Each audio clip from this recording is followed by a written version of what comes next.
Crafting a timeless legacy. The art of building, executing, and creating a lasting brand.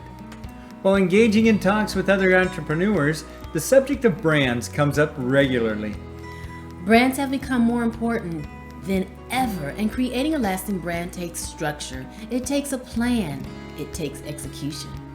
Throughout our journey, we have gathered several golden nuggets on branding. So today's message is on how to create and maintain a lasting brand. Hello, I'm Linnetta. I'm Patrick. And together we are co-founders of Verticalconnections Inc. Thank you so much for joining us.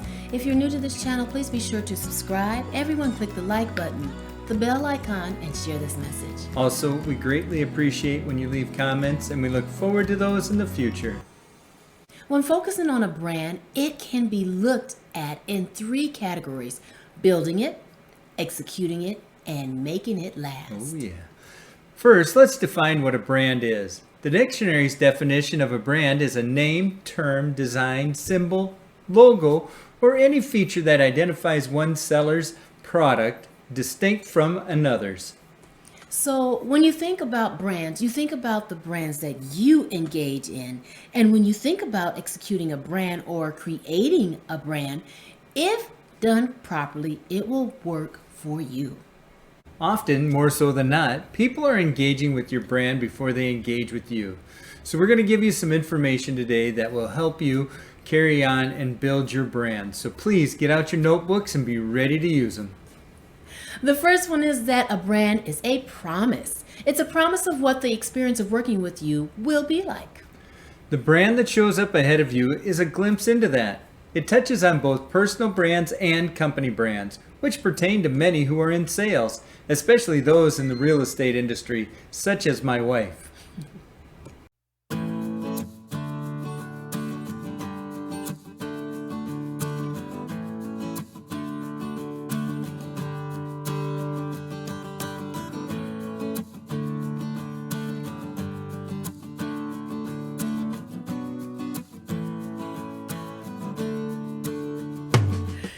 It's a combination of two.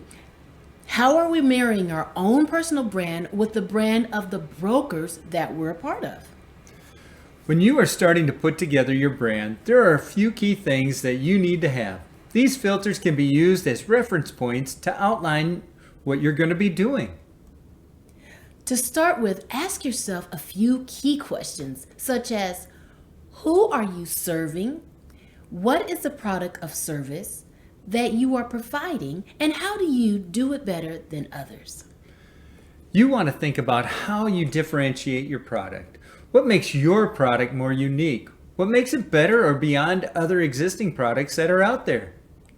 You also can think about it if it would be considered a new product, a new service, that more innovative and unique product or service. Is it something that's going to change the game for a specific industry that you're bringing into the market? SWOT analysis is a great approach to take. And SWOT stands for strengths, weaknesses, opportunities, and threats.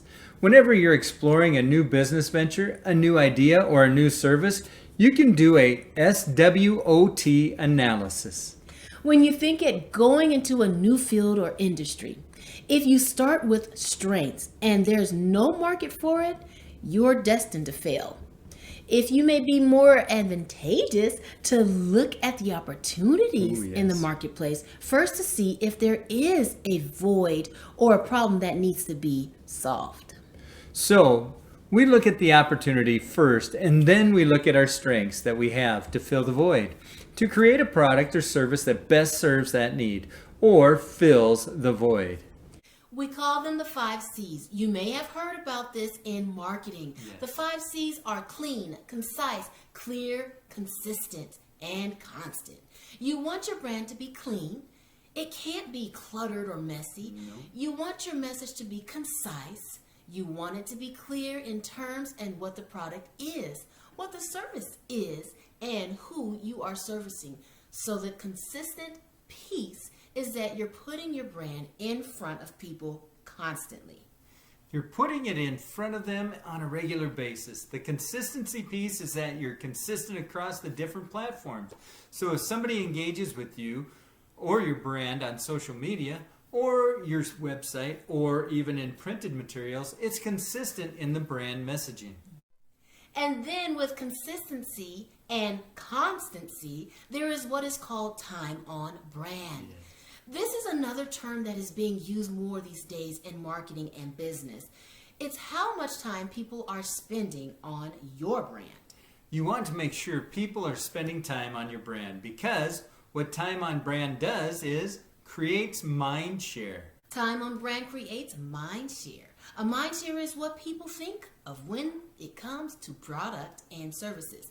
They may not think of you, but they'll think of your product or service. So if you talk about fast food hamburgers, the person you're talking to might just think about McDonald's or even Burger King, even if they don't eat them, because they are very popular household names. True. If we say soda, you might think of Coke or Pepsi, because those are popular household brands that have mind share. Oh yeah. When people talk about real estate, we hope that people are thinking of Linnetta, or when self-publishers are talking about the best way to generate revenue and a following for their book, they think about Aguante Publishing. As you're building out your brand, here are a few more questions that you can ask yourself as you're building up your customer base. First, how do you make people feel? If you can extract that and put it into your brand and articulate that into your brand will start doing some of the work for you. Next, how do you benefit people? What's the benefit to working with you or selecting your product or service, and why should they work with you over other people who can provide a similar, if not the same, products or service? What words best describe you? This is one of our favorite questions, because if you don't know, you should ask, especially if you have a product or service that's been in operations or that has existed for a while. Are you innovating within technology? If technology is part of your business, you have to continue to innovate in that area. Otherwise, you can miss somebody who's coming in to take you out of that business. Yes. When we think about a company like Kodak, those individuals ignored new technology and didn't adapt to the changing market needs. We saw it fall as it declared bankruptcy in 2012. The film industry and things went digital, as you know, and so now with our phones the way they are, we don't even have to print photos. Another strategic piece is measuring and analyzing. You need to measure and analyze the effectiveness of your brand according to the outreach and receptivity of the brand. You have to stay the course in terms of your clients. Make sure that you're investing in a long-term brand relationship with your clients, and to do so, you want to prioritize building relationships with them.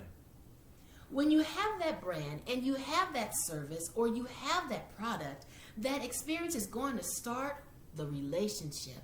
And how the relationship starts is usually how it will continue. So, focus on those keys or strategies to maintaining an ongoing relationship with your clients. It's much easier to retain clients and get referrals from those clients than it is to acquire new clients. So building those relationships and growing your community engagement with this database of people. Be sure to stay engaged with them for the long term, whether through newsletters or text. Maybe you send them a holiday card or reach out to them quarterly or monthly.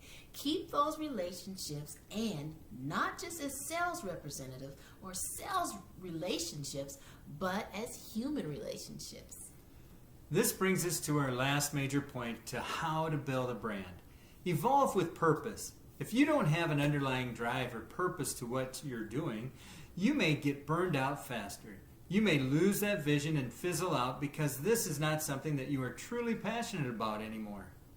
When you continue to go out and push for people to work with you because you know that they have a need that you can help them with, they're going to be in better hands with you versus somebody else, because that sense of care for people is what you're all about.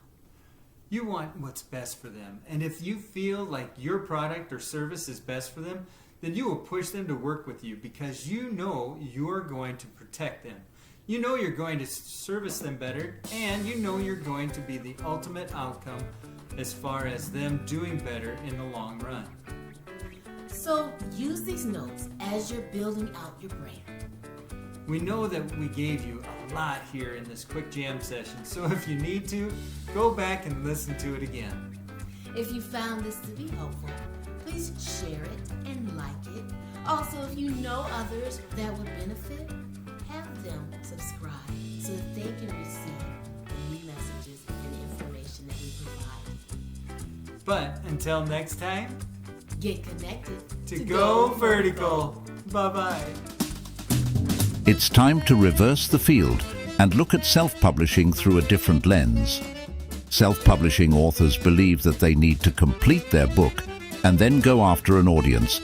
But doesn't it make sense to create a following for your story before it's finished, so when that time comes for your book release, readers will be waiting in line to purchase your book? Aguante Publishing's experienced marketing team is prepared and ready to do that for you and your masterpiece.